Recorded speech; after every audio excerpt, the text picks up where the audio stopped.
अस्सलाम वालेकुम। आप सुन रहे हैं आज कहानी शादी में अनकही चाहते हैं किस नंबर 7। तो चले कहानी शुरू करते हैं। वो बाहर आई तो चाचा जान और ताया जान इसकी तबीयत का सुनकर आए बैठे थे। चाचा जान सुबह भी आए थे लेकिन इसे सोता देखकर वापस चले गए थे और अब लंच टाइम में आए थे। अस्सलाम वालेकुम ताया जान। चाचा जान वालेकुम अस्सलाम। कैसी है हमारी प्यारी बेटी? ताया जान ने लाड से पूछा था। मैं तो एकदम फिट हूँ। आपको तो पता है कि भाईजान और बाबा जान बिला वजह परेशान हो जाते हैं। वो अपने टोन में वापस लौट रही थी। वैसे इसे लौटना भी चाहिए था, बस बहुत हो गया। वो अब खुद भी उकता गई थी। कोई कुछ भी कहे इसे फर्क नहीं पड़ना चाहिए। कहाँ ठीक हो, चेहरा देखो ज़रा। ताया जान सख्त परेशान थे। थोड़ा बुखार हो गया था ताया जान, थोड़ी देर में बिल्कुल ठीक हो जाऊंगी। आपकी बहादुर बेटी हो ना?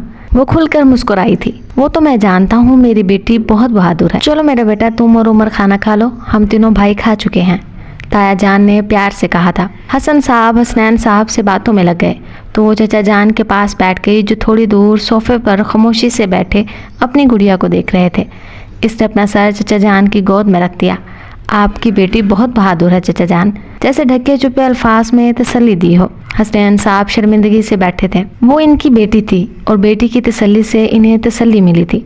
वो बेटी जो बज़ाहिर तो ताया जान से बातों में मगन थी, लेकिन वो मुसलसल चाचा जान की खामोशी और शर्मिंदगी का एहसास सब महसूस कर चुकी थी। इसीलिए इन्हें फौरन इस तकलीफ से आज़ाद किया था जिसमें वो कल से मुब्तला थे।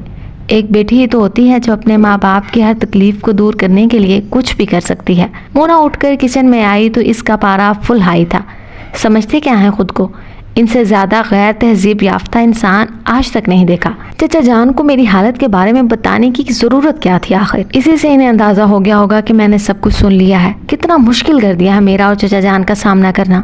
मिस्टर आजिब, मैं तुम्हें कभी माफ नहीं करूंगी। वो खुद अंदाजी लगाकर इस पर यकीन भी कर चुकी थी। आप जनाब कहना भी जरूरी नहीं समझा, खास तौर पर आजिब के लिए। वो बड़बड़ाते हुए खाना खा रही थी कि जब वो सामने चेयर पर आकर बैठ गया। मुना एकदम सीधी हो गई। जाने वो कब आया था या कब से इसे सुन रहा था। कैसी हो? वही रौबदार लहजा मुना नजरअंदाज किए खाना खाती रही। मैंने कुछ पूछा है तुमसे? वही अंदाज बरकरार रखा। आप मुझे इस वक्त जहर लग रहे हैं, इसलिए मेरे मुंह ना ही लगे तो बेहतर होगा। और ये वो बदतमीजी थी जो हमेशा से वो इसके साथ करने की ख्वाहां थी। सो आज मौका मिला था। आजिब का मुंह खुले का खुला रह गया। इतनी बदतमीजी? वो जब से सुर्ख हो रहा था। ऐसा क्या किया मैंने जो तुम एकदम से इस कदर बदतमीजी पर उतर आई हो? आखिर वो कंट्रोल करते हुए बोला था। चाचा जान को सब कुछ बताने की क्या जरूरत पड़ी थी? मिस्टर, शायद आप बहुत ही कमजोर हैं क्योंकि आपको राज रखने नहीं आते।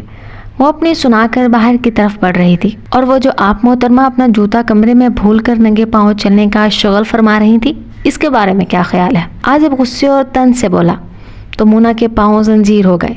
बेख्तियार अपना माथा पीटा। आइंदा मेरे साथ बदतमीजी की तो बहुत बुरा पेश आऊंगा। वो गुस्से से कहता हुआ साइड से गुजर गया और मुना की शक्ल देखकर इसे बेख्तियार हंसी आई थी। वो सर झुकाए अपनी शर्मिंदगी से चेहरा छुपा रही थी। खड़ूस कहीं का। इसके जाते ही वो फिर से बड़बड़ाने लगी। असद की यही ख्वाहिश थी कि कल अम्मा जान मान जाएंगी तो इनसे बात कर लूँगा। चाचा जान की आवाज़ पर आजिब के कदम वहीं रुक गए। वो ड्राइंग रूम में जाने के बजाय बाहर की तरफ बढ़ गया। मोहब्बत करना आसान होता है लेकिन पकीज़ा मोहब्बत हर किसी के बस की बात नहीं। आग थी एक शायद जिसमें वो जल रहा था पर बोल नहीं सकता था। आज के लिए फिलहाल इतना ही। उम्मीद करती हूँ आपको आजिब और मोना की नोकझोंक अच्छी लगी होगी। मिलते हैं अगले हफ्ते नए किसके साथ। तब तक के लिए अल्लाह हाफिज़।